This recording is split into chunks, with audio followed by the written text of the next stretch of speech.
Okay, so in this lecture I'm going to be introducing 3 games as a way of looking at the connections between what I was talking about in the last lecture segment and the world of adventure video games as I define it. I'm going to be looking at Club Penguin, and then at Halo, and then at RuneScape. So we'll start off with Club Penguin because it's the most basic, I think, and the easiest to grasp. And I'll show you how a penguin walks around, and as we go, I'll be pontificating about how exactly I see what the penguin is doing as being related to the stuff we were talking about in Ancient Epic with oral formulaic theory and the ideas of recomposition as Lord expresses them and as we can see them in the Iliad and the Odyssey. And here we are on the Chinook server of Club Penguin. You can see me directing my penguin, whose name is Amphiaraeus, though I suspect you may not be able to read that. And you can first of all see the various different things that people can do with their penguins. There's one here named Parthenon, and I wonder if he has anything to do with the Video Games and Human Values Initiative. But in any event, what you'll see me do is walk around the world of Club Penguin. Now, what I need to get across, first of all, is that the world itself is, in one sense at least, a kind of story in and of itself. That is, it tells the story of how penguins interact in this wonderful snow-covered world, and how they throw snowballs. Oh, I missed. Never really been able to figure out how to hit this thing. There we go. Okay. There are also individual little stories that you can play. Some of them kind of longer and more narrative as we would think of it than others. But it'll suffice, I think, if we just, for now, play what I'll be calling a mini-game. And that is my favorite mini-game in Club Penguin, the Jetpack Adventure. So you'll see me going to the beach. Obviously, one way to look at this is me narrating the story of the penguin Amphiaraeus as he goes about his day. And the comparison that I really think works very well is to a bard singing a story about a hero and gradually going from things the hero might do on an everyday basis to adventures the hero might have based on pre-existing themes. Now, one way to look at the pre-existing theme here in Club Penguin is the world itself. Another way is to look at individual pre-existing themes like Jetpack Adventure.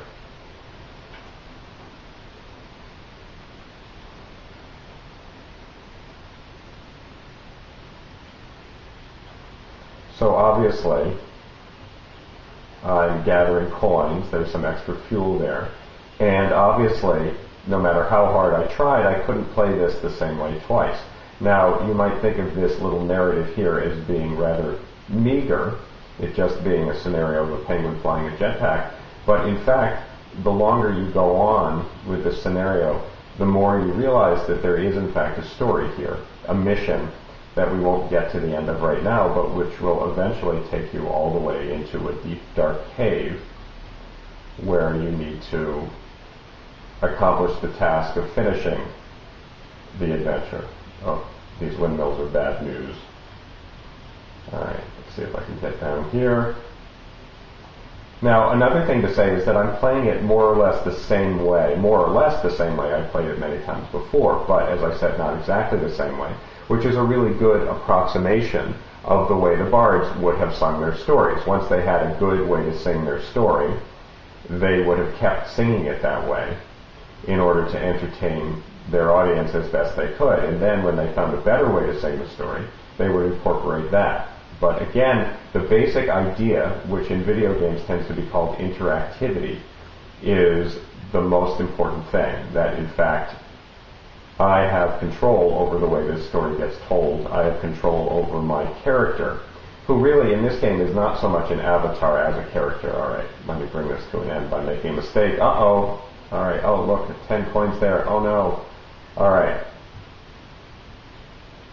Uh-oh. Okay, I need another pack. I don't know how to get out.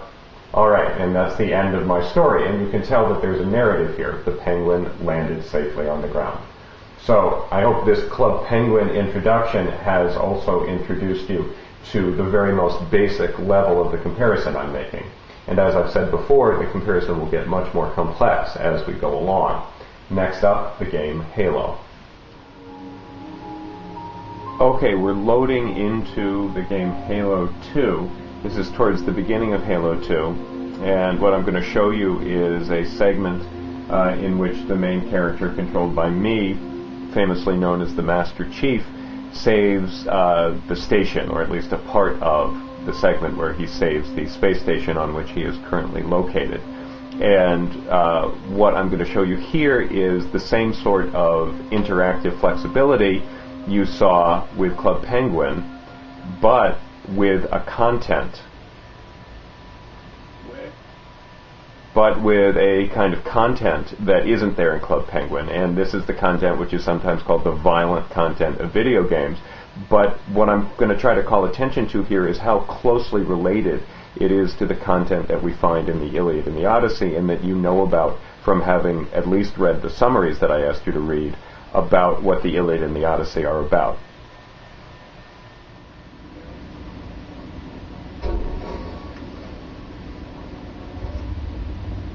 Obviously, I am involved in a story whereby our station is being invaded. Check your targets, watch the crossfire. They're in standard formation. Little bastards up front, big ones in back. Good luck, Iroh.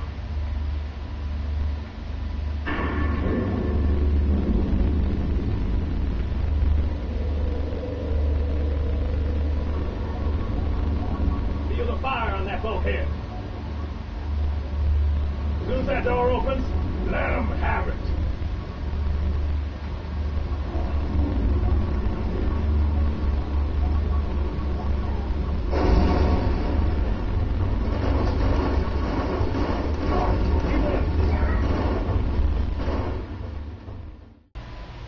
So obviously what you saw was me more or less successfully defending the station, and just as I keep saying, I could have done it in any of a number of ways, and eventually found the most effective way and re-approximated that every time the same way a bard would have, with, say, the story of how Achilles and Agamemnon had their argument, or the story of how Athena came to Telemachus and what Telemachus said to his mother. The idea, of course, is that the oral, formulaic nature of epic and the interactive nature of adventure video games, where stories are made up by the person who is playing the story and composing the story, the way that Lord puts it, are at least highly analogous. Alright, next up. Alright, here I am in RuneScape. And I am in a place called Tutorial Island, where I'm learning how to make a fire, and I'm being instructed by the survival instructor, the survival expert right here. And in talking to her, obviously, I'm telling a very simple, again, obviously this is the most rudimentary kind of story, but as you move on in RuneScape, the story will get more and more involved. So what's the takeaway here? Two things. First of all, the thing that made the Bardic Occasion in the ancient world, say 800 BCE, special, the interactivity between the bard and the story, and also between the audience, that thing is going on in video games.